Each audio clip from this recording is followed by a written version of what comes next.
Assalamu alaikum warahmatullahi wabarakatuh.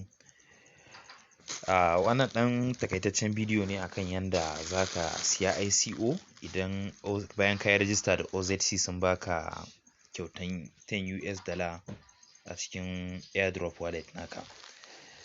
Kaga kamar nan misali sabon rajista zai ga 10 USD a nan wajen. To ni da yake ba sabon rajista bane, wannan kusan zan iya cewa na same su ta hanyar referral ne. To saboda haka a nan in kai sabon rajista ne wajen na OZC wallet nan za ka ga naka a zero ne. To saboda haka idan ka shigo for example nan kana da $10 ɗin a cikin wallet ɗinka, to za ka taɓa wannan wajen alaman dot ɗin nan guda uku nan. Ka taɓe shi haka zai buɗe ma haka, sai ka zaɓi wannan buy ICO. In ka taɓa buy ICO ɗin nan zai buɗe ma waje kamar haka. Ga wannan bronze, ga silver, ga gold, ga platinum. To sai ka zaɓi wannan na farko bronze, saboda shine minimum buy $10 sai maximum buy $499. To tunda kaga $10 gare ka, sai ka taɓa nan kenan buy ICO. Now in ka taɓa zai buɗe ma haka, sannan ya buƙaci ka sa amount ɗin da kake so ka siya a nan wajen. To sai ka taɓa, in ka taɓa sai ka rubuta 10. To kana rubuta 10 shikenan, sai ka danna nan continue to buy ICO.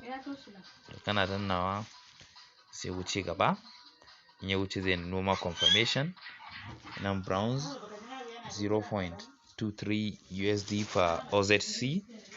Ga yana wannan shine amount ɗin OZC ɗin da za a baka guda 44 kenan, su ne suke matsayin na 10 USD. To saboda haka sai ka danna confirm and proceed. Kana danna confirm and proceed ɗin nan zai nuno ma congratulations you have buy ICO successfully. Sai ka danna nan wajen go to dashboard. To kana wucewa in ya kawo ka dashboard ɗinka, ka ga nan airdrop wallet babu an kwashi. To kana zuwa nan wajen za ka ga OZC ɗinka ya nuna ƙwaya 44 idan ka siya na 10 USD kenan. To saboda haka daga nan kai share link ɗinka wanda ya yi da referral link ɗinka, duk mutum da idan ya da referral link ɗinka za a baka 0.5 USD. Za ka ga yana ƙara taruwa nan.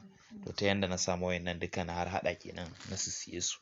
Sa'annan wani tsari kuma suke shi na referral. For example yanzu na baka referral link, kai da referral link ɗina, to a ƙarƙashin ka har mutum 9 har mutum 10 duk da kai, duk wanda yayi za su bani 0.5 ɗin. To yanda tsarin referral ɗin su yake kenan.